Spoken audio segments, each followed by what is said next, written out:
Manantitra ny arahaba ho an'ny mpanara-baovao manerana ny nosy indray amin'ity takariva ity ny vaovaontsika an'io manomboka ny 4 ny volana novambra izao ny taom-piotazana letrisira somary ny roso 2 andro miloha izany tany amin'ny faritry vatovava fitovonany ary hoentitra ny fanaraha-maso amin'ny fiotazana letrisy voankazo akafizin'ny maro tokoa ary rehefa vanim-potoana fahavokaran'ny letrisy moa dia matetika dia feno loto ny tanàna feno hoditra sy voanina letrisy fa nahazo birao ny sampandrarany fa nahanatany sy ny topografia amin'ny kominy Manjakandriana ankoatr'izay amin'ny resaka fahasalamana dia vitsy ny manam-pahaizana manokana ny fandidina ny fahasaponana eto Madagasikara fantatr' izany tamin'ny famoahan'ireo mpiofana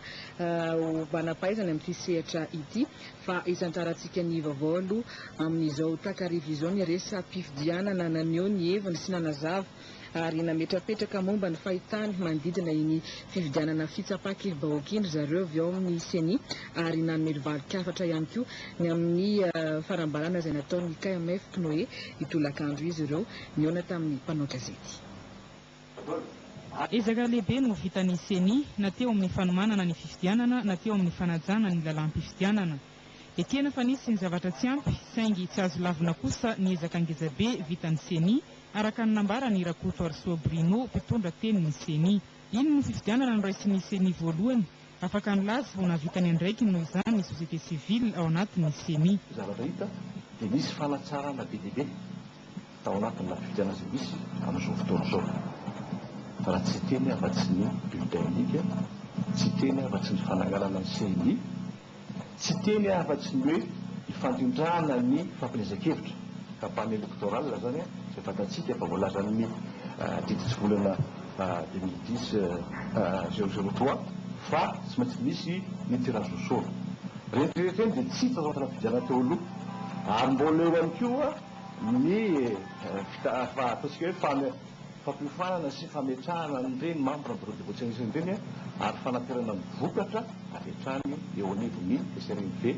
ary ny mikirakira ny vokatra amin'izao fotoana izao izay misy amin'izao fotoana izao dia mbola seni ihany koa.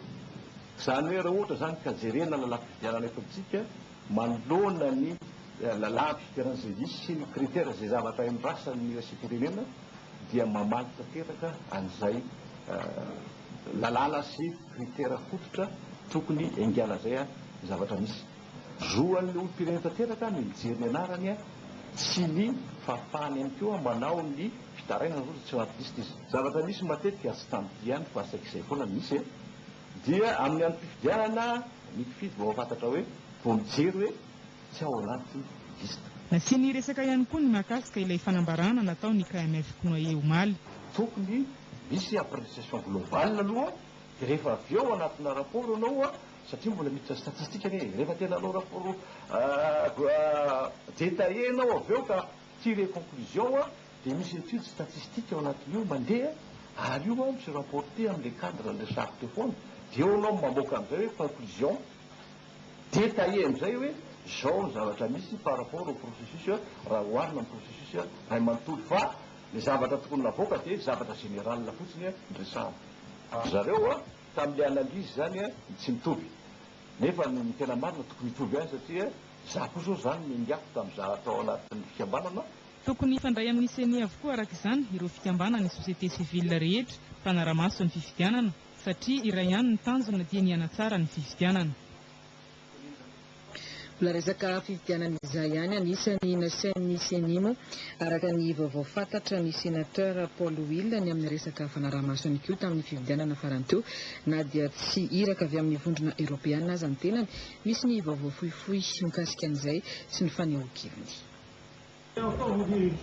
Nahita imaso ny fizotry ny fifidianana izahay na dia tsy iraky ny vondrona eoropeana aza hoy ny sénateur Will. Tsy ekeny ny fanakianana avy any Bruxelles satria mino ny vahaolany samy malagasy ny tenany ka tokony hiova hevitra ny fianakaviam-be iraisam-pirenena. Je suis venu ici m'exprimer, j'ai dit pourquoi pas permettre aux experts, qui sont parfois très difficiles d'ailleurs, pourquoi permettre à la commission de Venise de se joindre à la CENI pour dire écoutez, dans un nombre de pays, on fait ceci, on fait cela. Il y a 3 formules et vous, Madagascar, vous choisissez. L'avantage d'un dossier. fa fandaniana ny volavolam-pe-kevitra mikasika ny resaka fividianana ben'ny tanàna eto Madagasikara izay kosa no akom-baovao eny anivo ny kongresin'ny tetezamita ho tateriny miora Arinaina. Efa nankatoavin'ireo mpikambana tao amin'ny commission de suivi et du contrôle des élections et de la mise en place de la 4e république ity volavolam-pe-kevitra ity ka dia izao nandraisana fanapahan-kevitra faran'izao tamin'ny fivoriam-be azony be sy ny marina trehana. Ny antony nanaovana ity volavolam-pe-kevitra ity dia satria manana ny lanjany manokana ny fifidianana munisipaly sy kominaly noho hoe olona no fidiana amin'izany ka raha nahita ny trangan-javatra sy ny olana maro ny seo tamin'ny fitsapan-kevim-bahoaka farany teo iny ny rehetra dia naneho hevitra fa tsara raha emitra ny fifidianana kominaly izay noheverina tanterahana amin'ny volana desambra ho avy izao.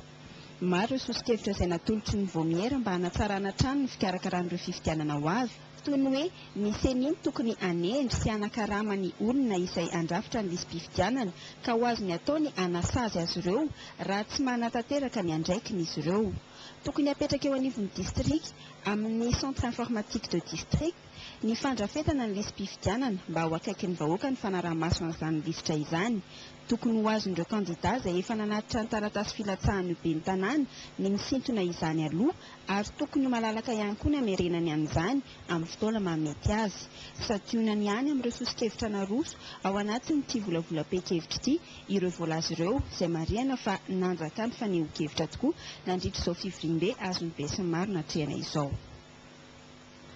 Fiotazana letisia 7.30 taona no efa masaka mialohan'ny fotoana fiotazana letisia izay raha ny 4 novambra ny tena fotoana iotazana azy hoentitra moa ny fanaraha-maso satria dia ny kalda letisia tsara kalitao no tena kendrena amin'ny famoahana eo amin'ny resaka tsena anisan'ny fantatro izany tamin'ny fionan'ny ministry nivarotra tamin'ny mpanao gazety. Niompana tamin'ny andraikitra sahan'ny ministera ny varotra anatiny sy ivelany ny tafatafa ny fanaovana tamin'ny mpanao gazety teto. Ny sekretera jeneraly ministeran'ny varotra no nanao ny savaranonano teo amin'ny valandresaka mikasika ny fiovaovan'ny vidinentana sy ny fahalalahana. Niresahana ny lalàna eo amin'ny tolotra Sitinady isy ny fanavaozana ireo lalàna manakery iarovana ny mpanjifa manomboketo. Vérité de prix zany tolotra Sitinady ka ny ministera amin'ny ankapobeny zany alohan'ny andraisan'ny tale général isany amin'le domaine mikasika azy le ministera tsy hanao contrôle de prix le amont zany hoe mialohan'ny entana tonga eny an-tsena no atao ny ezaka rehetra mba hahatonga ny entana ho betsaka eny an-tsena ka tsy hisy fisondrotam-bidy artificiel noho ny tsy fisiny zany raha vao hafahafa manko le approvisionnement hoe mety tsy misy mety isy dia miakatra ho azy ny vidin'entana. Samy manome fanazavana ny tale jeneraly varotra anatiny sy varotra ivelany. Nasian-dresaka ny mahakasika ny taom-piotazana letisia manomboka amin'ny 20 novambra izao. Mba ahafahantsika mahazo tombotsoa amin'ny fivarotana ny letisia io mba ahafahana ny miexige koa zay amin'ny importateur hoe c'est marina le contrat satria raha ohatra moa zany voahaja zany le quantité ny fanarahana voahaja ny qualité ny letisia tsy misy antony tsy tokony andoavan'ny importateur ny letisia izay ahondratsika ny tena. Nahatratra 7.30 taona moa ny vokatra primaire na vokatra masaka mialohan'ny rehetra naondrana any Europe amin'ny alalan'ny fiaramanidina. Maro ny fepetra taken'ny Europeana eo amin'ny vokatra letisia indrindra ny lafin'ny kalitao mikasika ny vokatra letisia. Nasian-dresaka koa ny mesure corrective mikasika ny savony niarahana tamin'ny OMC. Hoentitra manomboka izao ny fanaraha-maso eo amin'ny fiotazana letisia isorohana ny vokatra tsy manara-penitra eo amin'ny kalitao sy ny tsy masaka ho amidy na ahondrana any Europe sy izay eto an-toerana. Araka narantsika eto anatin'ny vaovaoparitra moa dia efa nioty izay letisia izay zareo tany amin'ny faritra Ivatovava fitovinany fa eo ambozay fitrandrana ny arenan'ny Madagasikara izay amin'ny vokatra makamba dia anisan'ny tsara indrindra eran-tany ny makambatsika eto Madagasikara 7 euro ny amarotana ny kilao eo amin'ny tsena iraisam-pirenena ary iray amin'ireo orinasa mpiompy makamba ny Akwamany amin'ny faritra Iboeny isan'ny mitsidika sy mijery ny fizotrony izany orinasa izany ny ministry ny toe-karena sy ny indostria Fabiana Andomalala. Nyampita lakana miainga ho soalala vao tonga eto amin'ny orinasa